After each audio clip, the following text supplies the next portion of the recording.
Howdy, folks. Happy Monday. We're back. As you can tell, I'm full of vim, vigor, energy, and whatever. It's been a long few days, but we're back here to talk about hockey. But we're going to start with some golf and some observations about golfers and one particular golfer who wants something banned. What was that, Russ? Rory McIlroy apparently has very thin skin. He's an Irishman, so this is an unusual request from an Irishman that he would like to see liquor sales be eliminated or slowed down at events because he doesn't like the heckling. And I'm thinking, here's the thing. Like, there's no seventh inning in golf, so I don't know when they're going to decide that they're going to cut it off, for one. Golfers drink when they golf, right? So I don't know how you're going to police that anyhow. Like, not PGA golfers, but just people who golf for fun. I mean, Rodney Dangerfield's golf cart was not that far off as far as what goes on when people golf. Now, the funny thing is this. If you think about other sports, in the NBA, there's people, and even college basketball, there's people waving, screaming, yelling, holding up signs when guys take free throws. In the NHL, there are people plastered against the glass, especially in warm-ups, with all kinds of obscene and crazy signs. You never hear once at a boo at a Sidney Crosby, and I've got some signs in one of my books from about Sidney Crosby that are crazy, And in baseball, like Peter said even last week, you could be getting heckled or booed by 50,000 people. This is a guy who's maybe getting heckled by 3 guys, maybe even 10 guys at a golf event. Just shut up. You sound like an idiot. Peter, what do you think? There's part of me that agrees with Russ, and there's part of me that doesn't. I think the difference, you're right, because essentially, if you go to the Phoenix Open, which is basically a gigantic party, they expect to get heckled. And the whole point, I think, with golf, with its staid and true, traditional manners, etiquette, and sportsmanship and stuff, you can't have it both ways. You either got to enforce it 100% or don't enforce it. So I understand Rory's point to a bit. You either let everyone heckle and off you go, and it's a gong show, and we play golf differently, and we're teeing off, and guys are saying things on our backswing. You let it open up, or you crack it totally down. There's no middle ground here. And so he's just kind of blaming it on liquor, which is a bit of a red herring. That's not the point. The point is, Rory, some guys got in your kitchen and you didn't like it. Right. And it happens to a lot of sports people. And, it actually, and one of the interesting things, if you look at sports with etiquette and stuff, long-standing sort of things, it's actually seeped into tennis a little bit too. Mm-hmm. And in tennis, particularly in the men's side, it's a little more boisterous when people once in a while you hear something from the crowd. Once in a while they'll stop the play, but again, I never hear a player single out fans like that and try and change the rules because of it. You never hear that. I've never heard anybody complain about it in tennis. No, not in that way. No. And golf's been a weird thing because I think it was the 1999 Ryder Cup when. That was probably right at the peak when things are pretty testuous between the Americans and the Europeans. Right. And, I can't remember who sunk that long putt that basically gave the Americans the lead. But and they're jumping all over the green, and they realized, wait a second, we still have another putt. Like the guy could hold this, and it's a tie, and we have to go to playoffs or whatever it was. Wasn't that Payne Stewart that it wasn't? I don't think he made the shot, but I think Payne Stewart was the one who jumped on the green. And and there was a lot of stuff that came out of that around how rowdy should golf be, and that was sort of the defining moment where they could have let it go that way, and everyone kind of pulled it back, right? And the only other time, Russ, to your point, the only other time though is in Europe when the Ryder Cup's there. The Irish fans in particular are some of the rowdiest and nastiest, and they take things into the I'm really shocked. Yeah. So Rory's got to bite his tongue there a little bit. So obviously Rory doesn't own stock in Guinness, which had a banner day here yesterday at the St. Patty's Day parade in Buffalo.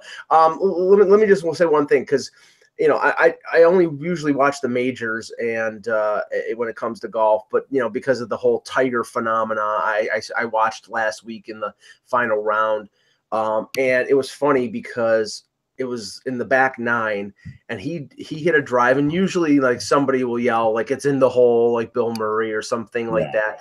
Somebody started singing "Eye of the Tiger," which I thought was pretty inventive. But it's like, honestly, they're singing like the intro music part, or are they like rising up? No, the chorus. Eye of the Tiger is the which was it was a little. I hadn't heard that before. I'm sure it's been done many a time with him at the course or whatever. But really, does it really matter after he's hit the ball what people yell? Because I've heard people complain about the yelling and screaming. I'm like, please, when you go bowling, and Russ's favorite sport, when you go bowling, once you let go of the ball, there's nothing really that anybody can say or do that's going to affect it. Let's start by saying none of these things are sports, but we'll right, that's true. Wait, but one last thing, George Carlin. one last thing, and they're not sports. One last thing. These are hobbies. And they're good. They're fun. They're exciting. They're interesting. They're interesting. With NBC in mind here, I got 3 notifications yesterday that Tiger Woods is playing. Tiger Woods is getting close. Tiger Woods is on the back. They gotta sell golf, man. It's but I'm going to tell you something. We're in an era now where NBC can figure out that I am a hockey fan and send me hockey notifications. I just turned off all my notifications. Thank you, NBC, for making me make that decision. You could have had me for hockey. Now you've lost me for everything. And Tiger was, and I didn't watch yesterday, but Tiger was a stroke behind. The Cats. No, I was at the St. Patty's Day parade here, so I didn't waste my time watching golf. But he was a stroke behind at the 15th hole, and he finished 8 shots behind the lead. So this is the thing: NBC is trying to whip up interest with Tiger and get ratings, and I get that. But when he ends up 8 strokes behind, it's sort of like the Chicken Little, the sky is falling, or you know what I'm saying? It's like there's still so much. There's never been a bigger celebrity, for golf. And even if he doesn't do well, they're gonna promote the hell out of it. Like, are you telling me though, electronically, they can not figure out who their viewers are, who their hockey viewers are, and they can't? I don't want to get Indy 500 notifications, so I just killed them all. And to me, if more people did do that, NBC is going to end up losing viewers because they could have maybe pulled me in as a casual viewer for something else if they did it a little more politely. And I didn't like the way it was done. You can go into these apps and go into the settings and specify what you want alerts for. But it's like if you want to waste 45 minutes specifying an app. Right. And I just shut it all off now. I just completely pulled the plug. Right. Yeah. All right. Let's move into hockey. Okay. We could. The only thing I have to add to that is, I have a friend who goes to the Masters every year. Goes down to Georgia, goes to the Masters, and I had this discussion with him one time about the cheering around golf, and he's like, "Oh yeah, well, you have to be there and understand that it's completely inappropriate to if you're sitting there by the green, you'd realize that it feels ridiculous." And I can see that. I can totally see that, but still, it's a sport, right? I don't think it's a sport. All right, but we got lots to get into here. All right, so let's start here. All right. We have Russ left. No, go ahead. Just do it. All right. Hello, Hockey World. It's Monday, March 19th, 2018. I'm Michael Agello. I'm Peter Tessier. I'm Russ Cohen from Sportsology. And I'm Eklund. You're watching HockeyBuzzcast on HockeyBuzz.com. This is the podcast that comes every Monday through Friday at this time to fill you in the comings and goings in the hockey world. And we are about 10 games to go in the in this playoff race, which is thank you very much. It's exciting. And to me, this is by far the most interesting time of the year. This is why I did my whole projection thing, because I love to see the schedules and who that favors and the travel and all that stuff and who it favors as we come down the stretch. And it is interesting. But I wanted to talk to you guys about, having seen this weekend and stuff like that, talking about who you guys think are really going to get in. That was going to be my idea here. And basically, so if you go into the West, right, and let's start in the East first, because the East is a little bit more, is a little easier to project at this point. But not much. But so right now, currently in the East, you have and I'm going to bring this up now. You have basically a four. I think it's no. Some people are getting on me because I didn't put the Penguins in this. I'm not putting the Penguins into this race because I don't think the Penguins are going to fall out of it. The Flyers I know are only 1 point behind them, but I still think the Flyers could fall out of it because the Penguins have their history. So the East I think is a four teams going for 2 spots race right now. I think you've got Philly with 85 points in 73 games, Columbus with 83 points in 72 games, New Jersey with 82 points in 72 games, and Florida with 77 points, but in 69 games.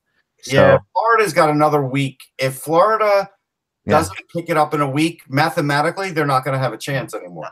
I think the race in the East is over with. I think, and I signed the death notice on Saturday when Florida blew a lead to Edmonton. Lost. I think it was 3-2 against a team you have to beat. I mean, Edmonton is up and down. Definitely devastating loss. I mean, they have games in hand, but they've had games in hand for a while, and they've gained some ground, but they haven't gained enough ground. And really, they have to be letter perfect the last. Well, they have 13 games, and Columbus and New Jersey have 10 games. So, and not that perfect. Right. Well, no. I mean, I would. Honestly, if you ask me where I would rather be, would I rather be at 72 games and 5 points ahead? Yes. It's up to them. It's up to them to win. Games in hand aren't automatic points. People often put them in there as like automatic points, and I do agree that they aren't. But when you look at who they play the rest of the way with Florida, they really don't. It's really not that rough. I mean, they have a huge game coming up. Well, they have Montreal and Ottawa this week. Okay, 2 games, Montreal and Ottawa. They're both away, but they're both very winnable games. They lost to last week. They lost to, but so they can come back and possibly 19th and 20th. So they've got Montreal tonight, Ottawa tomorrow night. Then they go into Columbus. So those 3. You're talking about 3 major games, right? And Columbus is going to be tricky. After that, they're home at Arizona. They go to the Island, which is those are 2 very winnable games. Arizona's been hot. Arizona's hot, but Florida has had their number for years, as everybody has. But the Islanders, Florida's dominated for years. Okay. With the exception, of course, of a playoff series, which we all remember. Then they go to Toronto on the 28th, to Ottawa again. So it's 2 more. That's another time in Ottawa. And then Boston, Carolina, Nashville, Boston, Buffalo, Boston. Okay, so. But Eck, I want to use math against 3 games against Boston. 3 games against Boston. Tricky games, but and I have them losing. In my projection thing has them losing all 3 games to Boston and still making the first wild card of this thing. Okay, but here's the thing. I'm going to use math against you. I know math is your friend. It's not going to be your friend now. I can't give you the equation. I don't have a fancy computer for this. But in the last couple of weeks, Florida's not gaining ground. Right. And they're playing well. And all because teams are bleeding points. I know that much. Yeah. That 1 point will keep that Florida team out of the playoffs because of all these divisional games. Sorry, Mike. No. And they're playing Luongo every single game. There's no question. And that's the problem. It's like you have to give this guy, even though he was out for a couple months with injury, an older player with an injury history, his play is either going to drop off or he's going to get hurt again. And I don't hope that's the case. I'm just saying, that's usually what happens. So, I mean, they're really rolling the dice to play him every single game. And, maybe they'll do what Buffalo used to do with Ryan Miller. Like when they were down by 3 or 4 goals, they would yank him and put the backup in and give him a rest that way. Yep. Well, they need Luongo to play like Luongo every single game for them to have a chance to get in. And I just don't think that's a good thing simply because they're desperate right now for points. No, there's no question. I mean, they're going to get they've got to get some breaks. They've got to get some they've got to get some rest in there somewhere. I mean, they don't have many days off. That's part of this whole thing. That's part of the trouble with. But when you're 3 games ahead on everybody else at this point, you've got hardly any. I mean, they play back to backs, and they have 1 day off. Then they play a game, 1 day off, a game, 1 day off, a game, 1 day. They don't have more than 1 game, 1 day off the rest of the season. Throw that out there. That's pretty tough. So there's not more than 1 game, 1 day off the rest of the year. So they've got 1, 2, 3, 4, 5, 6. 13 games left, and 13 games left. 8 of which are back to backs. Okay, so and the season, so they have 13 games in 20 days. Right. And remember, they had this tough makeup game against the Bruins at the end of the year that was snowed out. So they've one game on the 18th. April. All right, so but they are bad. So okay, you guys don't think Florida is going to get in? I don't think Florida is going to get in, but I do think that the race in the East is the most interesting right now is that race in the Metro where everybody is separated by 2 points. So it's 89, 87, 85, 83, 82. I think that's going to separate itself out naturally. I really do somehow. Again, looking at the teams they play, I think Washington's going to. I think Washington's going to. I have it.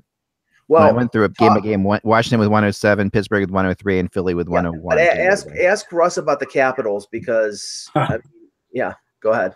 Well, here's the thing. All right, so and I've checked in with Capitals people, and I saw them in the outdoor game, and actually saw them play.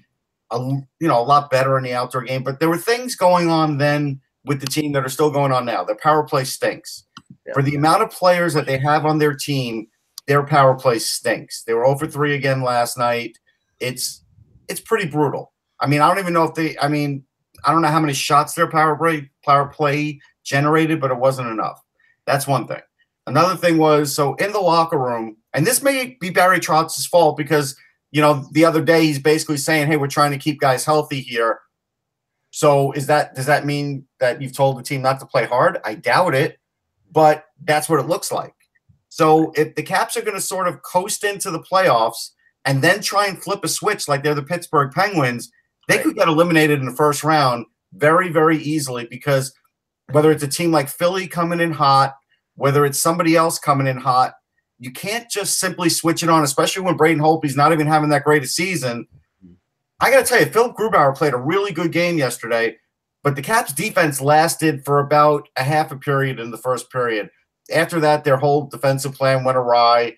And really, even that fight by TJ Oshie was weird because he fought Travis Konecny, for those that didn't see the game. And for a while, he almost ragdolled him. Konecny fought back a little bit. I don't know if the Flyers really want Konecny fighting. I probably would chat with him about it. But I don't know if the Caps want Oshie fighting because he already had a bad hand. And here he is pounding Konechny's face at least 3 times and also pushing him with one arm into the boards a couple times during that fight. Like, I get that maybe he was trying to fire up his team. It didn't work. I don't think that works for teams anymore. And right now the Capitals in the locker room had almost no pulse. They were just the consummate gentlemen. Hey, the Flyers were better. Hey, these guys are good. Nobody was mad. Nobody was upset. Nobody was really expressing anger to the press, and I felt like they should have been. And so I'm looking for a pulse out of the Caps. Otherwise, I'm worried about where they're at this year. It is very possible. I mean, they're completely unpredictable this year. Yeah, sorry. Yeah, they are. I mean, they are all over the map. But I think before we move on from the rest of the playoff race here, I think you guys are New Jersey's got a really hard schedule left, and New Jersey's come back to earth recently as well. There's a little bit of, in their game too. So I think that, when I look at this, I think the Flyers will get in. I do think they'll get in, but I think that's going to be, it's not out of the question for the Flyers to go south for a stretch either. So that's why you have to keep them included in this group. And I think Columbus is getting in because Columbus is playing really well. But Columbus has a tough schedule too. It's going to come down. I think it's going to come down to those 3. I think New Jersey could be the odd team out here. Well, I mean, all I'm saying is that it takes both. I mean, remember, Florida has been playing at a ridiculously successful pace for about a quarter of a season right now. That normally doesn't last. When Boston had that streak earlier in the year, no, for sure. I'm just saying they would have to maintain that for the. No, they don't. That's the point. Because my thing doesn't take into account that pace they've been playing at. My thing just takes into account the regular the schedule. How hard, if they are better than the teams and what their history is against the teams they're playing. And I get that, Eck, but the thing is like, and you can plot that out. But the thing is that if you play Ottawa, you expect Florida to beat Ottawa, but Ottawa beat Florida, so it's the unforeseen and we don't know about. So Ottawa already beat Florida, so you think they play twice more? I mean, it's reasonable. I think they beat them 2 more times. You don't know. That's the thing. I mean, you think that. No. I'm going to say this about New Jersey. So yesterday, Kincaid got a loss, but against Anaheim, it's expected, right? I mean, I don't think anyone expected him, but he's been unbelievable. Yeah, he's been great. Snyder will come back. Yeah. Mm-hmm. And that will get them into the playoffs when Snyder comes back. Kincaid has more than held him in this race, which is amazing, and we talked about it already. But Snyder will come back, and that will be what gets them in the playoffs. I don't think they're going to miss out on the playoffs now. I don't. I think they play a good enough system, and they have a good enough coach that they'll get in. And the only other race, and Peter, this is the one that affects the Leafs the most, because the Leafs aren't moving out of third place, even though they're 5 points behind Boston. Boston has 2 games in hand. Tampa won yesterday over Edmonton in the second of back-to-backs after they played in Florida on Saturday. So Tampa's at 102 points at 72 games, and they've clinched the playoff spot. I think they're the first. No, Nashville also has. Yeah. Boston is 4 points behind with 2 games in hand, but Boston had a scare on the weekend where David Backes got a skate cut on his thigh from, I think it was Yanni Gourde's skate. Took 18 stitches, but apparently didn't cut any kind of tendons or anything like that, so he's not going to be out as long as it. But that's just adding to the list of injuries that Boston has had with McAvoy, with Chara, with DeBrusque, with Bergeron. And they keep winning, but eventually it's going to take. I wonder how Jack Edwards made that call. Yeah. Like, I didn't hear. I know. No, I think it's a good race. I think it's pretty much going to. I think Tampa's going to take. I think Tampa's taken out Boston. I really do. Peter, I don't know. Boston is the scariest team. They are scary right now because they're banged up. They keep winning. Yeah, they're finding ways to do things that keep dangerous, and that's why I would not want to play them. And in fact, you know what they remind me a lot of? They remind me a lot of the 2011 Bruins. And I remember as the playoffs went on that year, at that point I was covering the Canucks.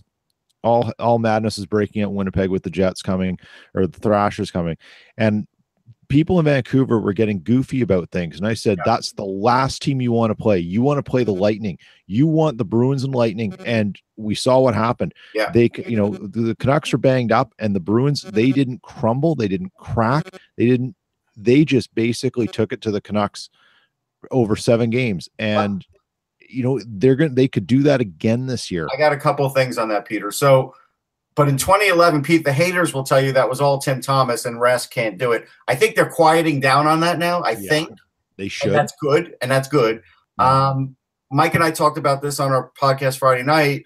Ryan Donato is probably going to play tonight for the Bruins. So that's a nice little addition to add a guy. And look, he's not good in his own end, right? But he's fast and he can score a bit. And if you put him with the right players, he can do something and he can activate some guys because he is a bundle of energy besides being very talented with a great shot. So at the end of the day, he could come in hot, sort of like Chris Kreider did for the Rangers. Yeah. And that's another added guy for the Bruins here, which then does make them dangerous. And Tampa's defense, since McDonough has gotten there, is still askew. Like they haven't figured it out yet. And Peter, this is the thing that's from the Toronto perspective, because I was talking to some people on Saturday, and I'm like, well, and I think it was on the Hockey Night in Canada broadcast, they were saying, well, it's very possible that the Bruins will catch the Lightning, and it'll be Tampa Toronto. It's like, okay, if you're Toronto, is it death by hanging or death by firing squad? Because you're playing either Tampa, who's I think the best team in the East and next to Pittsburgh,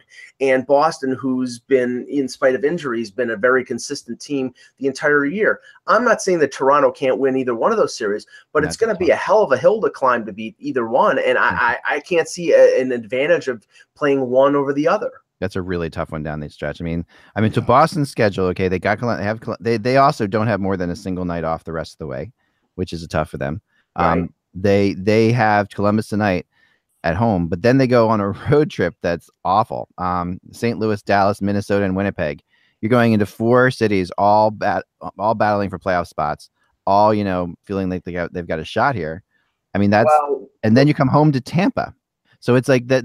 And these are without any nights off. Then you've got Florida and Philly back to back. Then you go to Tampa, and then you have Florida, Ottawa, Florida at the end of the year. So you're looking at they've got to play Florida quite a bit. Boston does, and Boston. I even have them winning all 3 of the games against Florida and not being able to catch Tampa.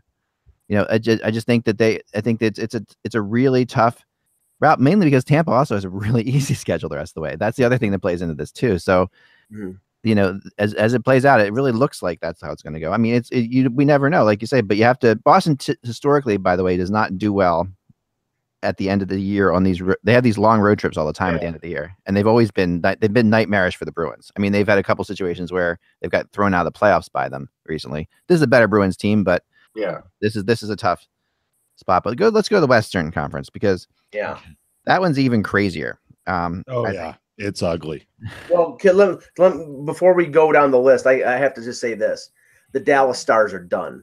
And the reason the Dallas Stars are done is because Ben Bishop is out for another 2 weeks, and you've got Kari. They're going to have to go with Kari Lehtinen, and based on the way Kari Lehtinen played in Toronto last Wednesday, and he's played like that in other games. I know his stats are pretty decent, but he essentially gave that game away early in the game. Had his offense come back and put him in control again, and then gave up a couple questionable goals. If they have to rely on Kari Lehtinen to carry the day, it's not going to happen. So I had more confidence in the U.S. men's curling team than I do in Dallas at this point. There you go. Which is a real sport. It's not an activity. So I was at the game last night against Dallas, and Dallas is playing an interesting game, and I don't know if they're doing it with everyone, because I haven't watched a lot of their games this year, but when they played the Jets, they have tried to make it into a physical grind. And I'm not sure if this is something Hitchcock wants to do every game, because there's a lot of skill on Dallas. And I don't know if they need to sort of move the needle so far to the physical side of things, because once again, it's hard to hit things that you can't catch. And the Jets won that game simply because they took the punishment, they moved the puck well, and the next thing you know, if you didn't make a body check on Laine, he's got it on his stick, and boom, he's got 2 goals like that. And it's just, and Jamie Benn said after, he had a great quote. He goes, "Well, Laine's doing Laine things. The kid's not even through his second season, and he's an adjective." And it's and when Jamie Benn's saying that, who he had a bit of a tough game last night. He was trying to get things going, and he couldn't. And he was in Blake Wheeler's kitchen all game. They're running out of options. And there's one thing I noticed, Peter, and you may have noticed this in this game last night, because I've seen a few Dallas games. Hitchcock has awoken a beast in Radulov physically. Yes, he likes him to play physical. Well, Radulov was the one who was responsible. He went to the net with Roman Polak again last Wednesday, and he was the one who fell on and made contact with Anderson. So he's a bull in a china shop. But what I noticed that Hitchcock was doing is for most of this season, the matchup problem playing against Dallas was that you had Radulov, Sagan, and Ben all on one line. He had all his eggs in one basket, and it worked. Now, in Toronto last Wednesday, he had Brett Ritchie playing on the top line with Sagan and Ben, and he moved Radulov down, trying to get two offensive lines, because if you shut down that line, you shut down the entire team. And I think their problems are defensive, and now the problem is goaltending.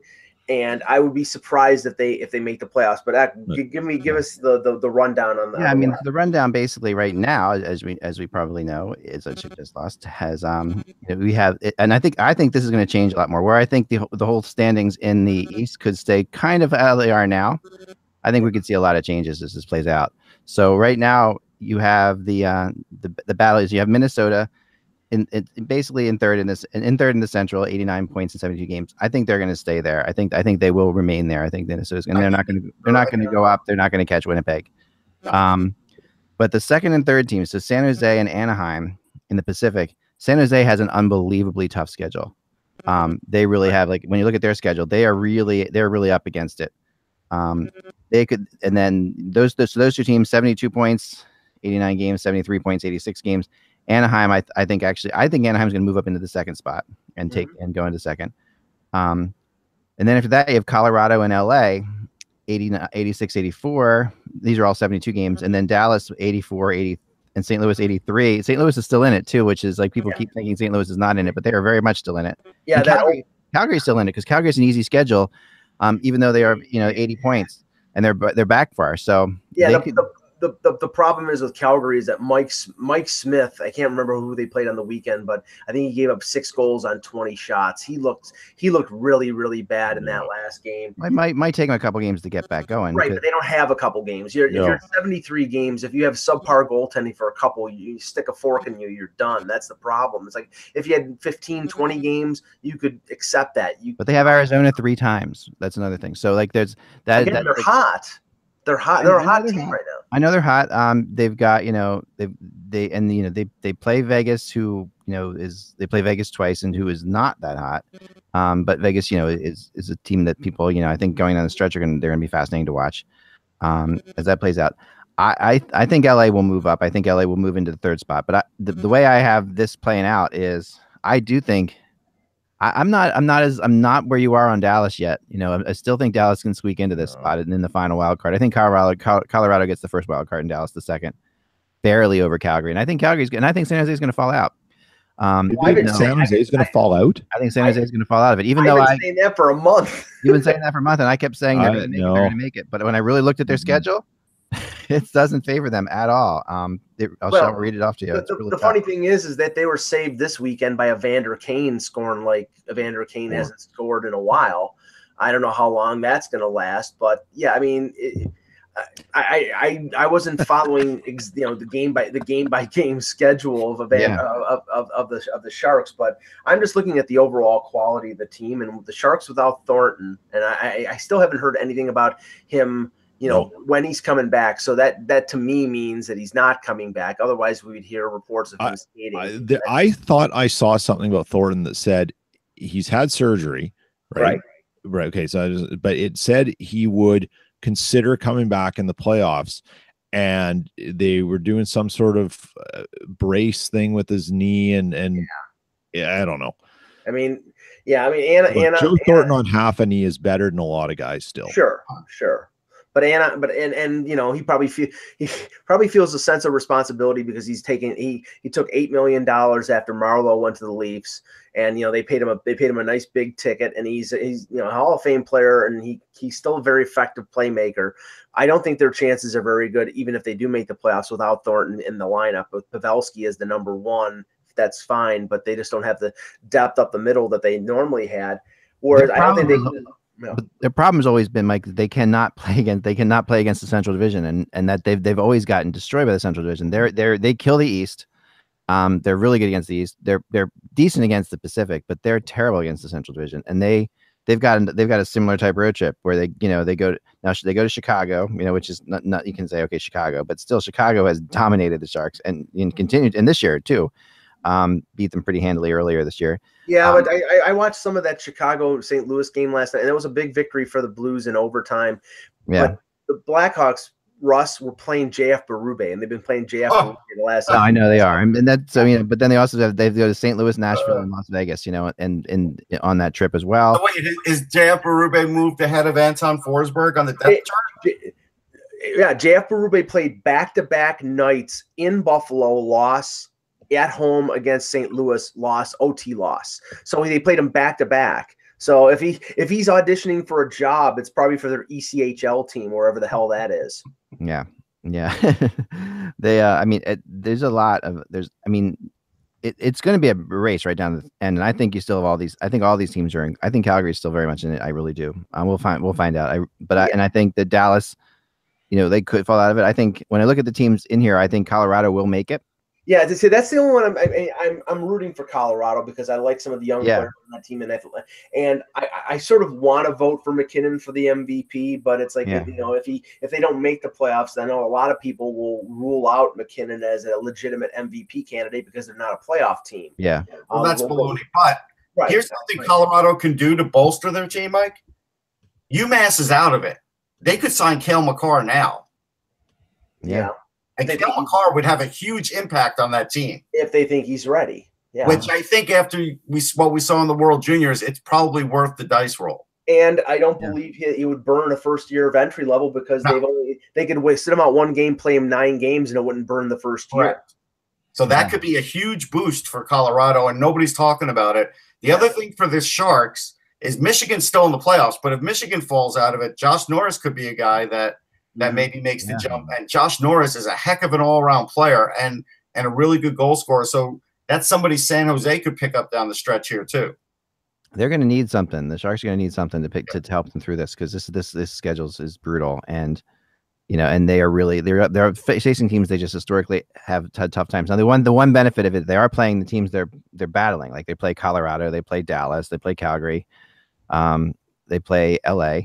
So they have the teams that they'll be battling for spots, which is always always a good sign when you're playing. You want to have a little bit of your own fate in your hands. Now, and you have to say that for the teams that are sort of home and cooled out where they are right now, that's in a bit of an advantage. Like for Nashville, they really don't have to battle too. They don't want to like get too complacent. Yeah, like Washington seemed to be on the weekend, but they can sort of like go down, shift down a little bit before the playoffs and not get too involved in anything and preserve themselves. I think though, when you say that, I think that Nashville has their eyes firmly planted on Tampa. On the President's Trophy. Yeah, I think, and because last year, when you remember what happened with the home ice advantage in Nashville being such a huge deal, it was a big issue against the Penguins, the home ice advantage, and I think that could play out. They lead by 2 points and they have a game in hand. So, but the other one is Winnipeg, Peter, and I'm like, obviously they have their injuries that they have to, and they have another one on the weekend, and it's something that I'm very familiar with because I saw when Dmitry Kulikov hurt his back in a preseason game when he was with the Sabres last year against the Leafs with the door open at the bench. And now he's out for 8 weeks with a back injury. And I don't know if it's a reoccurrence of what he had before, but he was playing. He was a consistent, bottom guy, and now he's gone. No, he's gone 8 weeks. He had surgery, so that he's cooked. It'll be interesting to see. I mean, the Jets are just getting healthy, and now Trouba in a collision yesterday went to lay the hit. He actually suffered the hit. And when he tried to get up, his knees just buckled underneath him. You saw him looking like Bambi on ice, and he went straight to the room. And we won't know till sometime after 2 p.m. Jets have a 2 p.m. skate as to what his status is. I'm going to assume it's going to be probably day to day with a concussion, and they'll just kind of take it from there. And he may just simply had his bell rung, and it's okay, and that happens. That's a concern for Jets fans right now, obviously. But Ben Sherratt had a great game last night, coming in for Kulikov, as he has often for the season, and he had a goal, played really well, and I don't think Paul Maurice has concerns about having Ben Sherratt come in for Kulikov. I just think Kulikov's a more secure answer, and it will affect, depth is everything in the playoffs, and when you don't have it, it'll test. The coaches will test it in other ways, and Ben Sherratt's going to get a lot of work, and he's going to get tested once the playoffs start. All right, before I'm gonna have to go in about 10 minutes, unfortunately, today. But here's I want to get into the Carolina GM thing briefly, because that's been a fun thing to watch, and then you guys can finish out however you'd like. Sure. I have some really, really great off the record information I can talk to you guys about at some point, but on this one, and it is a fascinating story. What's happening in Carolina, and we talked about before, and there have been some guys who pulled out because of the amount of money being offered, and there's no question about that. There's and that amount of money is, now this is what I was told, and really kind of fascinatingly, do you know what the lowest paid GM in the NHL makes? No, I'd say I'm gonna go $650. Lower. I was gonna say $350. Lower. Oh, it is lower. Wow. $250. A little higher.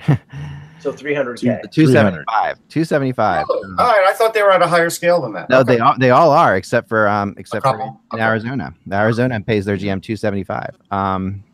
And so the rest of the league though is really is that in cash or S&H Green? I don't know. It's usually. I just want to say this: he dresses very well considering his budget. So I just want to throw that out. You can dress well, making $275. When you're that age, I'd like to find out what it comes down to. You're that age, you can take $275, I think. But in general, it's $1 million. Okay, so in general, $1 million. That's what I was thinking on the average. That is the average. So, But somebody comes in at 275. That's where this owner came up with his 400,000 because he's thinking, that there is the lowest is 275. You guys are all assistant GMs interviewing for this job. I want to see you're committed. So come in here for less and show me that what you're all about. Well, and that has scared some people. Now some people just were never in this. It's such a fascinating thing. Some people were never in this and say they dropped out, which is hilarious to me. Because I talked to people about that, and that is just your typical thing of like, if you weren't in it really, and then this gets out that this is the contract, this is how much you're paying, you can easily say, I'm not going to take it. And you can still get your name out there as having done it. And now you seem like you're above it all because you actually turned it down. Some of them were never interviewed, and some of them that said they interviewed never interviewed. So it's but clearly someone did interview, got annoyed at the price, and leaked it. Well, no, a lot of people know the price. A lot of people were told the price, and he wasn't even really being secretive about the price. But he didn't tell the public, but the public knows. But yeah, he told enough people. I mean, if you tell enough people, I mean, he wasn't being careful about it at all. He wasn't telling GMs don't say what the price is. So that's why the GMs put the price out there so that they now have their out. And I'm not saying that this is. I'm not saying that there is something about taking it for 400,000 is an insult, because I actually a lot of assistant GMs make 500,000. More than that, yeah, make 500,000. So that's starting, and some of the better assistant GMs, most of them are in the 300 range. I've been doing some research on this last weekend, but some of them make more than that. So, but a good assistant GM is 300 to 400. A really good one is 500 to 600 or whatever. So that's what you're looking at for your assistants.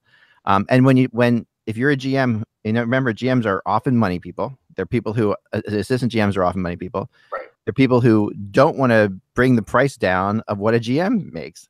So there also is that. That's the other excuse you have. You say, if I take this job, I could take that job, but now I'm going to be the guy who took the job for $400,000, making all the GM prices down. And that's the other fear. So that's definitely going on too. I don't think he's going to get away with 400,000 at the end of the day here. Just my thought. There was a ton of talk about this, right, when it all came out, and I got in a big Twitter conversation with some people about it. And my point that I was trying to make was, and it's hard to do on Twitter because you have to use 3,600 tweets to get your message across. But the point here is, what if the NHL actually overvalues GMs? And I think this is the thing with Dundon that we have to remember. He's a disruptor. Yeah, he's going to come in and try and disrupt things because that's what he's done in his other career. And he's looking at things, and he's looking at things differently. And yes, we have the whole thing of, I can't remember his name, it's the Florida ownership trying to do the Vincent Viola. Yeah, Viola, right, and his background as well. Dundon comes from sort of a similar background and a similar idea of the financial world and how you do things.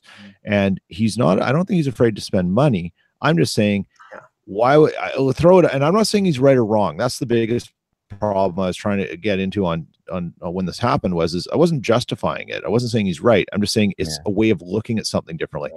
If you're not afraid to spend money, why would you spend $1 million on a person whose track record may not have actually have a winning pedigree?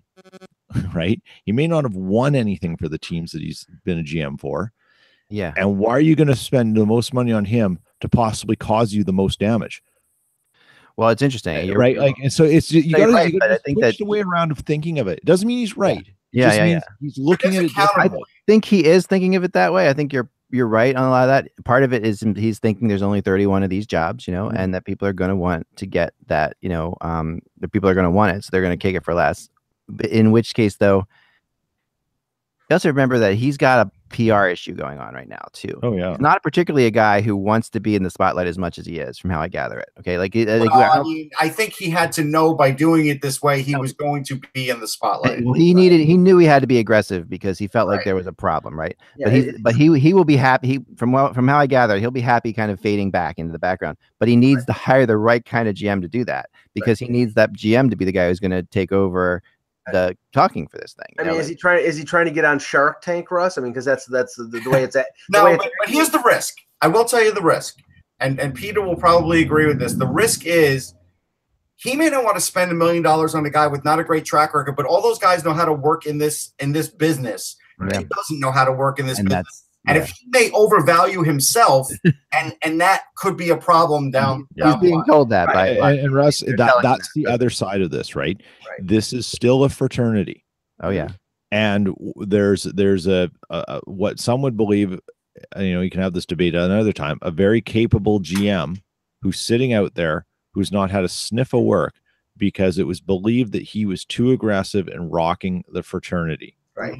Mm-hmm. And the thing that I think is a concern, and obviously it's only happened in one or two places, but if his MO or if his approach going forward is let's invest $3 million with Eric Tulsky in the analytics department and let's hire a general manager for $400,000 a year, then I'll tell you what you got. You've got the Florida Panthers from last year. I don't know whether that model works. Now it could work. We can't make judgments on it when it's only been in place once, but I'll tell you what Florida was last year. Yeah, it was a cluster, and Dale Allen spent 12 months undoing everything that they did the 12 months before. It just doesn't work in hockey. There is a hockey culture that you have, and and that's what he has to take into account. He's a Goff guy, right? Like he's made his money in top line. Is it Goff is his bill? He's a billionaire. He owns Santander Bank. That was but top line. He's the owner of that top line Goff thing. Yeah, but I'm pretty sure it was the bank that. Yeah, so he's a billionaire. He's got a financial company. He's a billionaire, right? So he knows that there's cultures in different kind of companies, and there's a culture in hockey, and. But this isn't like a real business. I know people want to run it like a business, and you can to a degree, right? But it's not like a real business. It's not even like a real corporation when you think about it. It's not. No, it isn't because it's hard. It is and it isn't. I mean, you can definitely argue it is, and you can definitely argue it isn't. But it isn't in the fact that there is some voodoo to it. Like there is some because like there is a matter of like some GM out there sees something in a guy, goes and makes that trade and brings him in, and what's happened in Vegas. They were great at finding guys that other people were missing. That's voodoo. That's not a business. That's like Scotty Bowman can tell you things and knows things that you can't see on a report. I'll use a movie that I saw a few weeks ago as an example. The movie Seabiscuit, where Jeff Bridges is the millionaire billionaire who buys Seabiscuit. But if it wasn't for the Chris Cooper character, the trainer who saw the horse on the track and knew that it had the heart of a champion, there would be no story about Seabiscuit. And then you have to have a general manager out there who knows how to select talent. And that is not something that you can do based on numbers. Mike, you're right. And that is why a lot of times we've seen successful guys like Gillis who were agents come into the GM world because agents, their whole life is around selecting talent. Like they have to go out there and find these guys when they were young, and they have to hope that they hire guys, they bring on guys that'll make money, or else that they're not going to survive. There's a couple assistant GMs involved in this hunt that were agents, I think, but not. Most of them have come through the other world of it, Right. Well, I don't. Speaking of agents, right? In lots of sports of super powerful agents who influence front offices and things like that. But you got to remember, how often has Pat Brisson been rumored to be taking a job and stuff too? And he's there's a really good example of someone who can spot talent, but also someone by reputation too. Well, the other thing manage the talent and who he has. I mean, it's a different thing. But two jobs that I know of. Yeah, he turned Pittsburgh down. He was offered Montreal before this one, and and Florida at one point before Talon. I think that but it's a big pay cut to go from an agent to a GM too. You have to do that. You have to basically say, I've made enough money, with being agent players. I want to win a Stanley Cup. So these are guys, who already have taken a pay cut, like to actually go to become GMs or assistant GMs. Where they take a pay cut from their agent job. So if you're going to ask them now to make $400,000, it's tricky. I mean, it's very tricky, and for a lot of reasons. And that number getting out there doesn't help them at all. I mean, no, and I know that I think it was Nick Kiprios from on Hockey Night in Canada on Saturday reported that one of the candidates, who was Steve Greeley, who was an assistant GM for the Sabres, who just came over when Botterill took over in Buffalo, he flew all the way to Mexico to interview with Dundon. So not to say that gives him an inside track, but I think probably it's a little impressive that he went all the way to another country to interview for the job, showing that he wants it. But I mean, I can tell you a little bit about Greeley. I mean, he's been on our show at least twice now. talking about prospects, but I think he's a BU guy. He was with the Rangers previously. Yeah. He's a really smart guy. He's also a great judge of talent. And so not only does he have the business acumen, but he's also got the eye for talent. So he is a good candidate. There's no question about it. I just have a feeling he's probably making more than that in Buffalo. Yeah. Very possible. I think, he's probably looking for someone who has a desire to prove themselves and compete, to prove that I'm going to show you all that I can take a $400,000 salary. Yeah, that's exactly what he's looking for. And I'm going to show you I'm better than you all. Well, good luck. Right. That's the problem. Because there's not a lot of those guys out there. That's exactly what he said to people. And that this is not, these guys have egos and they're real people and they're not going to, and they have the value and they're money people. They give out contracts and they're going to say that I'm getting paid less than the NHL minimum, to be, I mean, it's basically, they're the ones who give the minimum out. They're like giving out to like a fourth liner, $500,000. It's hard to offer an ex-player that amount simply because, like, let's take Bill Guerin as an example. Right. His last salary was probably like $6-7 million a year, even at his age, Right. But you have a better shot with somebody like that who's made their money, though, in some ways, because you could sit back and say, okay, I've made my money. And if he's intrigued, if the guy is an interesting enough owner, a couple of people I've talked to have been intrigued by him. And a couple people have been just pissed off, but a couple people have been very intrigued by him. And if he's intriguing enough, it's like, okay, we're going to try to do things in different ways. It's going to be a different process. It's all about process. That's what I keep hearing, process. And that's why it gets really, it's a real intriguing situation. It is interesting. So if you have major money, maybe you're like, okay, I will chew this because, this is a billionaire you're working with too. That could mean other things down the line. There's a lot of different things that you want to get involved with. You want to get involved with people like that in business, so there's different aspects to this that are fascinating to somebody who's made the money. If you look, so based on what we've all said, if you look at the idea that there's a fraternity within the NHL and that's your top level, your 31 GMs. Yep. And then you've got your assistant GMs and different and then you move down into areas where there could be people in college systems or programs and stuff.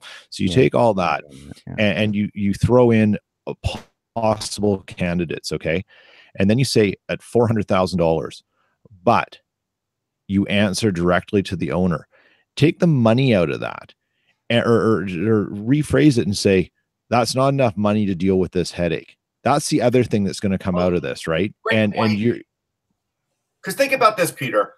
Let's say you take in a guy like Chris Drury, right, who is a GM of the Hartford Wolfpack and clearly is hoping to advance in Madison Square Garden, MSG, and eventually to the Rangers, right? He's probably making more than that now, even in Hartford. Yeah. Because it's MSG paying him. Right. And he made $7 million for 5 or 6 years on that last deal. I hope to have more on that. I got to get going, guys. I hope to have more on this topic very soon. Yeah. So, well, that's why it's even hard for certain AHL guys to take the job because if they're only in the AHL just to sort of prove themselves with a multi-billion-dollar conglomerate, they're making more money than what this offer is. So if you go there and it's a disaster, you may never get another GM job. That's the issue that you have to deal with too, and I think has happened in some situations with owners who've hired on GMs, and we have a couple of them now who are analysts. Well, you never know. I mean, it could always be your one shot. But if you're willing to risk it, this is a fun. It could be a fun opportunity too. So there's all different angles to it, as it goes along. So thanks, guys. I got to run. All right. Okay.